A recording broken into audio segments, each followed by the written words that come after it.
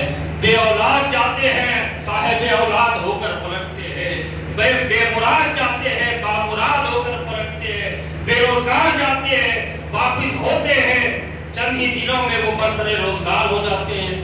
یہ اولیاء کرام کی آستانے ہیں، اللہ کا فضل وہاں ہوتا ہے، اللہ کی رحمت کا نزول وہاں ہوتا ہے، اور وہ مقام ایسے ہوتے ہیں کہ وہاں پر کی جانے والی دعائیں رد نہیں ہوتی ہیں۔ اور جہاں تک اولیاء کرام سے مدد مانگنے کا معاملہ ہے، عزیزان گرامی اپنی بات کو میں ختم کروں، میرے آقا صلی اللہ علیہ وآلہ وسلم کا ارشاد مبارک ہے، جب تم کسی جنگل سے گزر رہے ہو یا کسی سنسان راستے سے گزر رہے ہو، وہاں تم دیکھو کہ تمہارے لیے کوئی مصیبت ہے، تو بلند آواز سے آواز لگا دینا، اے اللہ کے بندوں میری مدد کرو، اللہ تعالیٰ تمہاری مدد کے لیے اپنے بندوں کو بھیج دے گا۔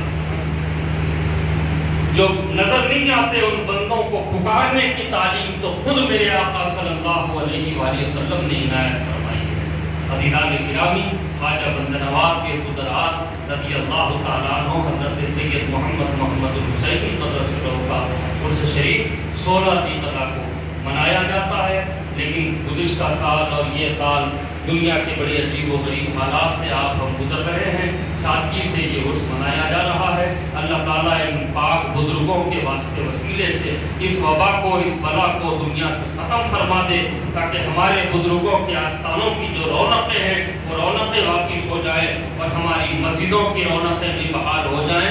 عزیزان گرامی، لاک ڈاؤن ہٹ گیا، کرفیو ہٹ گیا، ہم پھر بے احتیاطی کے راستے پر چل پڑے ہیں۔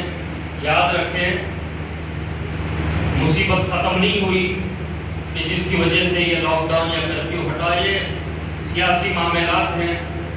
اللہ تعالیٰ ایسی سازشیں کرنے والوں کو ختم فرما دے مولا۔ احتیاط کی ضرورت ہے، سوشل ڈسٹینسنگ ہو یا پھر ماسک کا استعمال ہو، آپ حضرات اس سلسلے کو باقی رکھیں۔ یہ سیاسی جو خلابادیاں ہوتی ہیں، کلاٹیاں ہوتی ہیں، یہ لوگ تو ہو جانے، آپ ہم تو سیدھے سادھے لوگ ہیں۔ ان کرفیو ہٹا دیا گیا، لاک ڈاؤن ہٹا دیا گیا، اس کو مہربانی مت سمجھے، بلکہ پہلے سے زیادہ محتاط ہو جائیں۔ اللہ تعالیٰ آپ کی، ہمارے آپ کے گھر والوں کی حفاظت فرمائے۔ واخر دعوانا الحمدللہ۔